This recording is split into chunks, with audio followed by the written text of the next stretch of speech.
Bueno, muy bien, escuchamos a Juan Fernández de la CETEP, quienes están entregando un petitorio en concordancia a nivel nacional sobre la emergencia alimenticia. Escuchamos.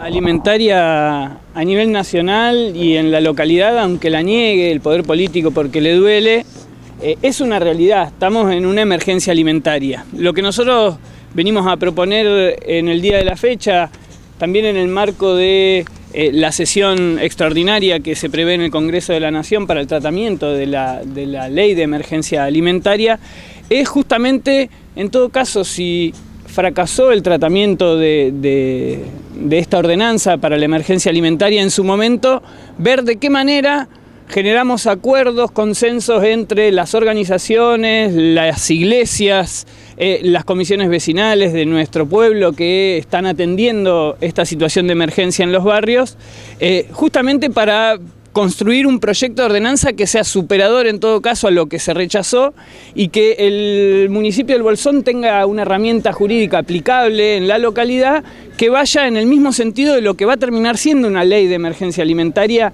Si no es en esta instancia por la negativa del gobierno nacional, va a terminar siendo más temprano que tarde. Fernández, en las últimas horas, a nivel nacional se está, escuchando de que habría un principio de acuerdo y que esto finalmente terminaría en una ley. ¿Esto aplicaría también para el Bolsón si se aprueba en el Congreso? Totalmente. Las leyes a nivel nacional aplican, y sobre todo las que refieren a las emergencias, tienen en sus articulados formas de llevarlas a la práctica en lo inmediato. Igualmente se tiene que adherir el Consejo Deliberante del Bolsón y capaz lo puede no aprobar.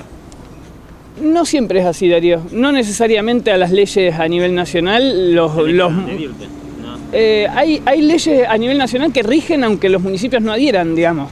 Hay, sobre todo en situaciones de emergencia, cuando se interpreta de que hay una necesidad de intervención inmediata de parte del Estado, muchas veces se ponen los articulados de que sean de orden público, por ejemplo. ¿Cómo aplicaría aquí en el Bolsón? Y acá lo que nosotros, se pelea a nivel nacional es una norma, general para todo el país, ¿no? Por ejemplo, aplicaría en el aumento de las partidas de los comedores escolares, el aumento de todas las partidas para lo que tiene que ver con meriendas y alimentación en las instituciones públicas, aumentaría en cuanto a, ya esto se consiguió a partir de las movilizaciones a nivel nacional la semana pasada, el aumento del 30% en todas las partidas para los comedores y los merenderos, y en todo caso sería justamente una forma de gestionar recursos para paliar esta situación en la localidad.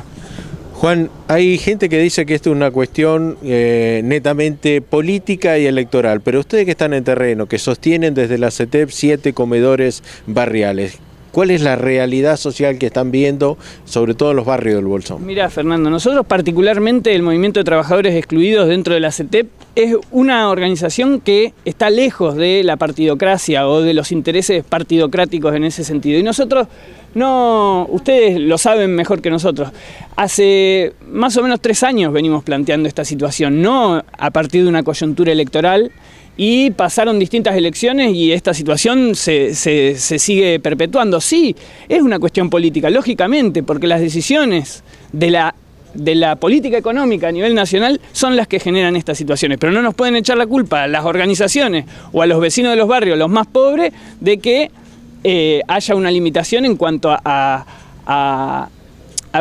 asumir una realidad. Fernández, aunque le cueste al municipio decir de que estamos en una emergencia alimentaria, no es responsabilidad de este municipio, de este intendente en particular. Tiene que ver con un contexto más amplio, más importante, más duro, más difícil. Yo creo que hay que estar a la altura de estas circunstancias, en esta instancia. El gobierno de Pogliano, además que ya fue elegido para ser nuevamente intendente, en todo caso, pensar que pueda ser una herramienta que le sirva para su futura gestión de gobierno. Básicamente esto, ¿no? Sentarse, dialogar, armar una mesa ampliada, como usted marcaba, entre iglesias, que es muy importante también el aporte que hacen las iglesias a través de las 30 cenas que lamentablemente se perdió este año, y todo el derrotero ayudando a los que menos tienen. Digo, la idea es, señores, sentémonos, charlemos, nosotros tenemos la mano de obra, el conocimiento de campo, necesitamos un poco más de ayuda. Sí, nosotros en esto lo decimos claramente, a nosotros no nos interesa, no nos moviliza no nos motiva presentar un proyecto de ordenanza para que después sea rechazado y salir a decir lo malo que es un partido u otro.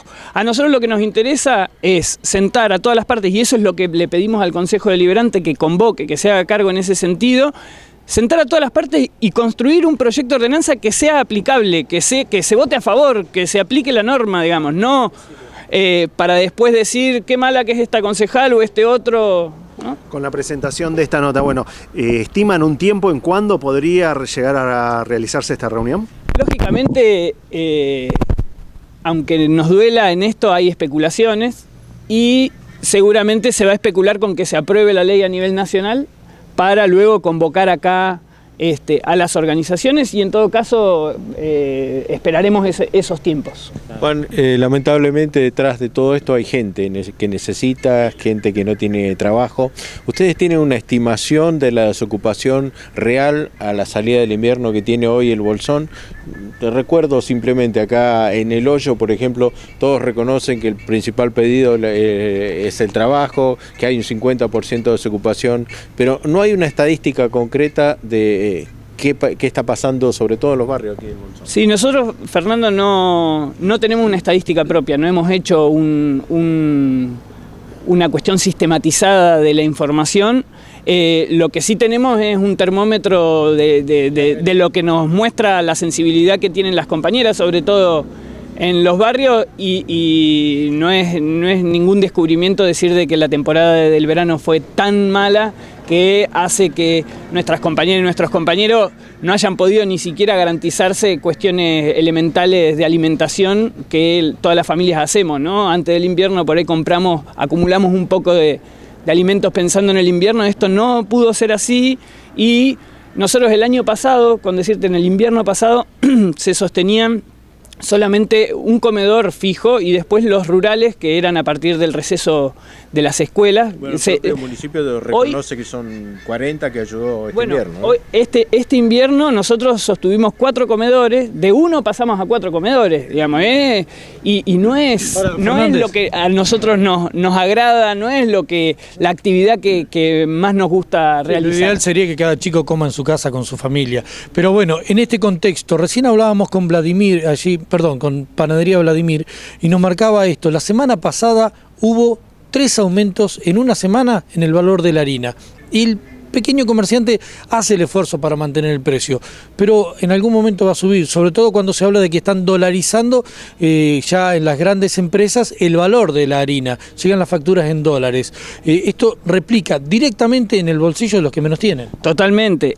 Nosotros en ese sentido tenemos dentro de la organización distintas ramas de trabajo, de producción, y estamos convencidos de que habría que generar o hay que generar herramientas legales para que la producción local sea la que sustente y sostenga la alimentación en nuestro pueblo. Nosotros somos productores de alimentos y no de commodities, como las grandes empresas a nivel nacional, que hacen justamente que los precios de los alimentos se vayan, digamos, en función de su especulación y su necesidad o su ambición de acumular en función del precio internacional, y eso lógicamente es consecuencias negativas para todos nosotros. Pero insistimos sobre esta cuestión. Hay formas y hay de alguna manera voluntad y posibilidades de generar una ingeniería para de alguna manera paliar esta situación alimentaria, que no va a ser este año nada más.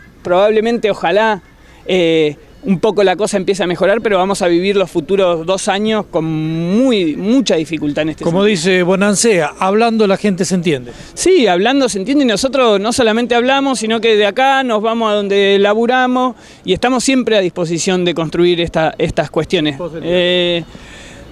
Lamentablemente, en algún sentido, hace falta todavía que el poder político local muestre que va a ser recordado por todos nosotros en esta instancia de crisis nacional tan importante, como un gobierno que por lo menos tuvo sensibilidad con su pueblo. Fernández, gracias. Gracias. Hasta aquí la palabra de Juan.